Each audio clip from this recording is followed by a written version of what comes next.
Sinigurado sa akin yan ni Ivan!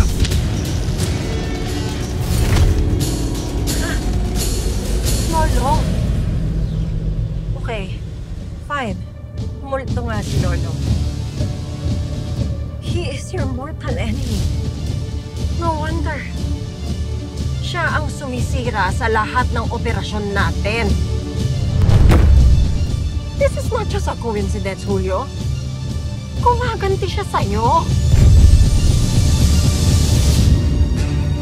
Ako ang namatayan ng anak. Wala siyang karapatang maghiganti. Kailangan siyang mabura sa mundo. Kailangan siyang mabura sa mundo, Mike. Nasabi ko! Bastard! Tama na. Kumalma ka. Talaga ba? Talaga bang ngayon mo gustong gawin yan dito? I mean, yes, sige.